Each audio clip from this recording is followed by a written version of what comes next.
सभी साथियों को राम राम, सत श्री अकाल, सलाम।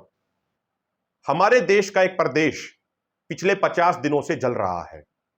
115 से अधिक लोगों की मृत्यु हो चुकी है, हजारों लोग घायल हैं, 60,000 से अधिक लोग विस्थापित हैं और पुलिस थानों से 4,000 से अधिक हथियार लूट लिए गए। उस प्रदेश का नाम है मणिपुर। हम उन कारणों को समझें जिनकी वजह से मणिपुर में इतने बड़े पैमाने पर हिंसा हो रही है। उससे पहले मणिपुर की ज्योग्राफी और डेमोग्राफी को समझना बड़ा जरूरी है। मणिपुर की टोटल पॉपुलेशन लगभग 35 लाख है। वहां पर मुख्य तौर पे 3 समुदाय के लोग रहते हैं, मैतेई, कुकी और नागा। टोटल पॉपुलेशन में से 53% मैतेई लोग हैं। मैतेई लोग ज्यादातर इंफाल वैली में रहते हैं, प्लेन्स में रहते हैं, और कुकी व नागा लोग आसपास के पहाड़ी जिलों यानी हिली डिस्ट्रिक्ट्स के अंदर रहते हैं। वहां के नियम कानून के अनुसार मैतेई लोग पहाड़ी एरिया में जाके जमीन नहीं ले सकते, लेकिन कुकी और नागा लोग प्लेन्स में आके जमीन ले सकते हैं। मैतेई लोग ज्यादातर हिंदू समाज से हैं और कुकी व नागा लोग ज्यादातर क्रिश्चियन समाज से हैं। साथियों, एक और महत्वपूर्ण बात यह भी है कि हमारे देश का वो गोदी मीडिया जो हर सेकंड देशभक्ति के सर्टिफिकेट बांटने में व्यस्त रहता है, जो गोदी मीडिया खुद को सबसे बड़ा देशभक्त बताता है, उस गोदी मीडिया ने मणिपुर में हो रही हिंसा पे कोई डिबेट नहीं की, मणिपुर में हो रही हिंसा की कोई कवरेज नहीं की। वहां पर हजारों लोग विस्थापित हो गए, लेकिन गोदी मीडिया के लिए वो डिबेट का मुद्दा नहीं है। गोदी मीडिया तो इस बात में लगा हुआ है कि प्रधानमंत्री जी अमेरिका पहुंच चुके हैं, वहां पे उन्होंने अमेरिका के राष्ट्रपति और उनकी पत्नी को ये गिफ्ट दिए, वहां पे प्रधानमंत्री ने इस कलर का कुर्ता पहना, प्रधानमंत्री को खाने में आज ये खिलाया जाएगा। वो गोदी मीडिया उस चीज में लगा हुआ है और गोदी मीडिया को इस बात से कोई फिक्र नहीं है कि मणिपुर में क्या हो रहा है। और गोदी मीडिया जिस प्रधानमंत्री मोदी को कवर करने में दिन रात लगा हुआ है, उन्हीं प्रधानमंत्री नरेंद्र मोदी को भी फिक्र नहीं है कि मणिपुर में क्या हो रहा है। यदि उनको फिक्र होती तो पिछले 50 दिनों में कम से कम उनके द्वारा एक बयान जरूर दिया जाता। कुछ दिन पहले वहां पे देश के गृह मंत्री अमित शाह जरूर गए थे, उनका 4 दिन का दौरा था। उन्होंने मैतेई लोगों से भी बात की, वहां की सरकार से भी बात की, प्रशासन से भी बात की, कुकी लोगों से भी बात करी, लेकिन उनकी बातचीत का और शांति की अपील का कोई असर नहीं दिखाई दिया। इस समय वहां पे सेंट्रल पैरामिलिट्री फोर्सेस और आर्मी के 40,000 जवान डिप्लॉयड हैं, लेकिन उसके बावजूद हिंसा रुकने का नाम नहीं ले रही है।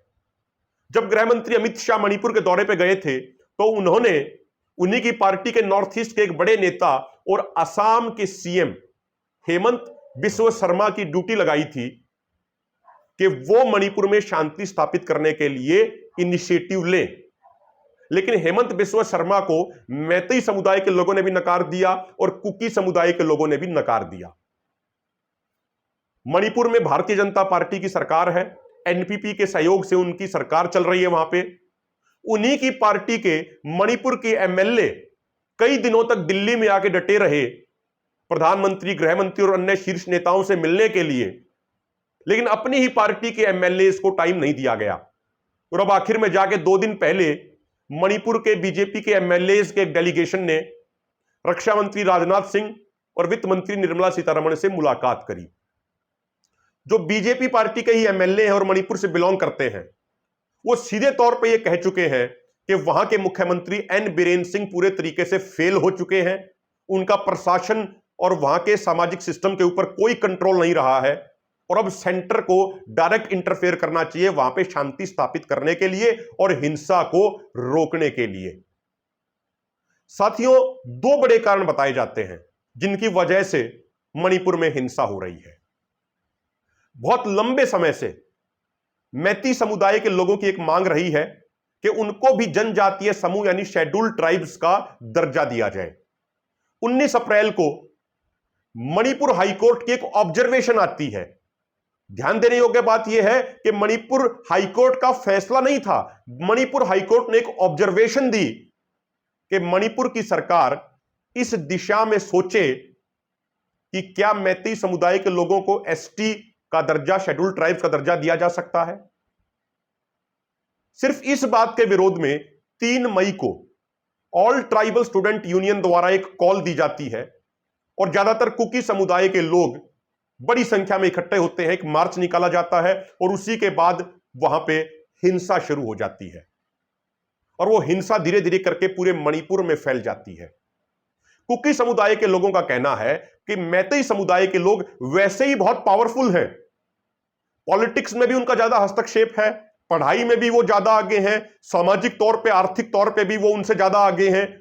यदि मैतेई समुदाय के लोगों को भी शेड्यूल्ड ट्राइब्स का दर्जा दे दिया गया तो फिर कुकी और अन्य ट्राइबल्स कम्युनिटी को उनके अधिकार नहीं मिलेंगे। इसीलिए कुकी समुदाय के लोग इस चीज का विरोध कर रहे हैं। उनका यह कहना है कि मैतेई समुदाय के लोगों को शेड्यूल्ड ट्राइब्स का दर्जा बिल्कुल भी ना दिया जाए, क्योंकि जो मणिपुर के सीएम हैं वो भी मैतेई समुदाय से आते हैं। 10 कैबिनेट मंत्री हैं, उनमें से 3 कुकी समुदाय से हैं और ज्यादातर मेजॉरिटी कैबिनेट मंत्रियों की है वो भी मैतेई समुदाय से हैं। जो वहां की 60 विधायकों की विधानसभा है उसमें से भी जो मेजॉरिटी विधायक हैं वो मैतेई समुदाय से आते हैं। तो उनका कहना है कि मैतेई समुदाय काफी पावरफुल है पहले ही, इसलिए उनको शेड्यूल्ड ट्राइब्स का दर्जा ना दिया जाए। और सबसे महत्वपूर्ण बात यह है साथियों कि जो मणिपुर में बीजेपी पार्टी है वहां की प्रदेश इकाई का जो ट्विटर हैंडल है, उस हैंडल ने बस एक बार 3 तारीख को अपील करी थी जो वहां के मुख्यमंत्री ने करी शांति स्थापित करने की। उसके बाद जब गृह मंत्री अमित शाह का दौरा हुआ तो वहां के बीजेपी के ट्विटर हैंडल ने उसको पूरा प्रचार प्रसारित किया। लेकिन उसके अलावा जो वहां का ट्विटर हैंडल है बीजेपी का मणिपुर प्रदेश इकाई का, वो सेंटर के मुद्दों पे, नेशनल मुद्दों पे ज्यादा ट्वीट कर रहा है और मणिपुर में इतने बड़े पैमाने पे हिंसा हो रही है उन इश्यूज को वो कवर नहीं कर रहा। टोटल जो उन्होंने 21 ट्वीट किए एक इंडियन एक्सप्रेस की रिपोर्ट के अनुसार, उसमें से जो ज्यादातर जो ट्वीट्स हैं वो नेशनल इश्यूज को किए जा रहे हैं।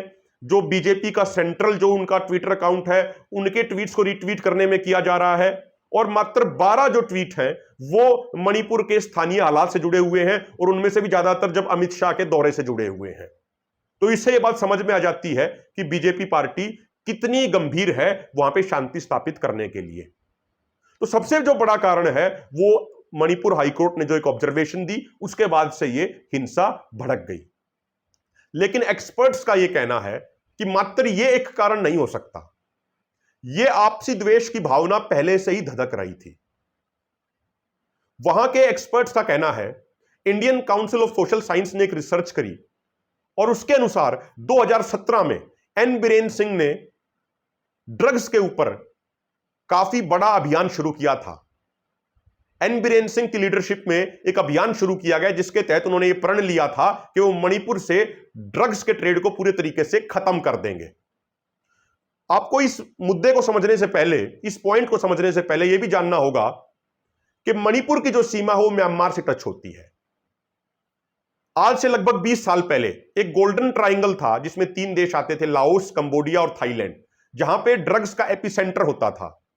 लेकिन वहां की सरकारों ने ड्रग्स के कारोबार को रोकने के लिए कदम उठाए। उसके बाद वो ड्रग्स का सारा कारोबार म्यांमार की तरफ शिफ्ट कर गया। और म्यांमार में सिचुएशन क्या है कि जो म्यांमार की जो सेंट्रल गवर्नमेंट है, जो वहां की आर्मी है जो पूरे तरीके से चलाती है सिस्टम को, वो लोकल मिलिशियाज के साथ पीस स्थापित करने के लिए उनको एक रियायत दे देती है ड्रग्स का धंधा करने के लिए। जो म्यांमार का चिन स्टेट है, जो मणिपुर के साथ जिसकी बाउंड्री लगती है, वहां पे बड़े पैमाने पे ड्रग्स की, अफीम की खेती होती है।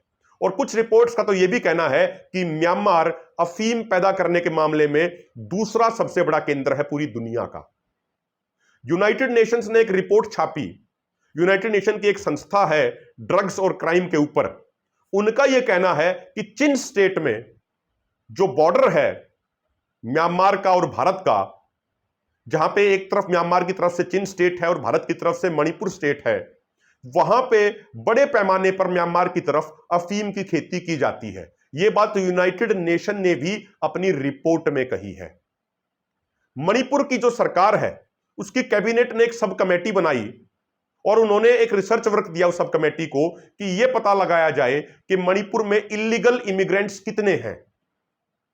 तो उस सब कमेटी ने अपनी रिपोर्ट में कहा कि उन्होंने लगभग 2000 ऐसे लोगों को नोट किया है जो म्यांमार से इलीगल इमिग्रेंट्स आए हुए हैं और वहां पे अफीम की खेती को बढ़ावा दे रहे हैं और उन्होंने इलीगल इमिग्रेंट्स ने अपने अलग से गांव भी बसा लिए हैं। तो मणिपुर की गवर्नमेंट ने कहा कि इलीगल इमिग्रेंट्स के ऊपर वो कार्रवाई करेंगे, लेकिन जो ड्रग्स ट्रेड में बड़े बड़े जो लोग इन्वॉल्व हैं वो नहीं चाहते कि ड्रग्स ट्रेड के खिलाफ कार्रवाई हो। इसीलिए कुछ लोगों का कहना है कि वो बड़े बड़े लोग भी इन्वॉल्व हैं मणिपुर में हिंसा फैलाने के पीछे। मणिपुर की गवर्नमेंट ने यह भी कहा कि जिन गांवों में अफीम की खेती की जाएगी उन गांवों को डी रिकॉग्नाइज कर दिया जाएगा और उनको कोई भी सेंट्रल गवर्नमेंट की और स्टेट गवर्नमेंट की वेलफेयर स्कीम नहीं दी जाएगी। एक आंकड़े के अनुसार 2017 के बाद से, जब से एन बीरेन सिंह की लीडरशिप में ड्रग्स के खिलाफ अभियान चला, लगभग 15,500 एकड़ अफीम की खेती बर्बाद की जा चुकी है और उसमें से 85% जो खेती थी वो ज्यादातर कुकी समुदाय के लोगों की थी। कुकी समुदाय के लोगों का कहना है कि वहां की सरकार इलीगल इमिग्रेंट्स के नाम पे कुकी समुदाय के लोगों को टारगेट करना चाहती है, उनको कमजोर करना चाहती है। वही दूसरी तरफ मणिपुर गवर्नमेंट का यह कहना है कि अफीम की खेती को बढ़ावा देने के लिए कुकी समुदाय के लोग जो फॉरेस्ट की जमीन है उस पर एनक्रोचमेंट कर रहे हैं, जंगलों को काट रहे हैं और वहां अफीम की खेती शुरू कर रहे हैं। तो जो अफीम की खेती है, जो ड्रग्स का ट्रेड है, जो कई हजारों करोड़ों का है, उसका भी एक बड़ा रोल बताया जा रहा है वहां पे हिंसा फैलाने के पीछे। एक्सपर्ट्स का यह कहना है कि जो म्यांमार की साइड जो उग्रवादी संगठन है और जो बॉर्डर के इस साइड जंगलों में कुछ उग्रवादी संगठन रहते हैं, उनका ड्रग्स का बहुत बड़ा कारोबार है और वो मिलजुल के ड्रग्स के कारोबार को कर रहे हैं। और ध्यान देने योग्य बात यह भी है कि जब से 3 मई से मणिपुर के अंदर हिंसा फैली है, उसके बाद से 5 मई से लेकर अब तक पड़ोसी राज्य मिजोरम में 80 करोड़ की ड्रग्स जब्त की जा चुकी है। एक्सपर्ट्स का कहना है कि जैसे ही मणिपुर में हिंसा हुई, उसके बाद ड्रग्स के ट्रेडर्स ने मिजोरम का रास्ता चुन लिया ड्रग्स को सप्लाई करने के लिए। लेकिन मणिपुर की जो पुलिस है, मणिपुर की पुलिस ने एक इंटरेस्टिंग आंकड़ा और दिया। उनका यह कहना है कि 2017 से लेकर अब तक ड्रग्स ट्रेड में इन्वॉल्व लगभग 2,518 लोग गिरफ्तार किए गए। उनमें से 1,073 लोग मुस्लिम समुदाय से आते हैं, 781 लोग कुकी समुदाय से आते हैं और लगभग 380 लोग मैतेई समुदाय से आते हैं। तो जो एक्सपर्ट्स एक ये कह रहे हैं कि भाई कुकी लोग ड्रग्स के ट्रेड में ज्यादा इन्वॉल्व हैं और मणिपुर की एन बीरेन सरकार ने जो खुद मैतेई समुदाय से आते हैं, तो जब से उन्होंने ड्रग्स के खिलाफ अभियान चलाया तो उससे कुकी लोग नाराज हो गए हैं।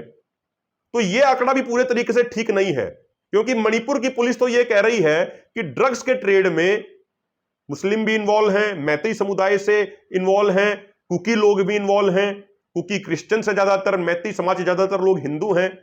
तो जो ये ड्रग्स का भी जो एक कारोबार है, इसमें सब तरह के लोग इन्वॉल्व हैं। लेकिन जो ड्रग्स के कारोबार में पावरफुल लोग इन्वॉल्व हैं, वो इस बात से अच्छे खासे नाराज हैं कि वहां की स्टेट गवर्नमेंट ड्रग्स ट्रेड के खिलाफ अभियान चला रही है। इसीलिए वो ड्रग्स के बड़े बड़े किंगपिन भी ये नहीं चाह रहे हैं कि वहां पे शांति स्थापित हो।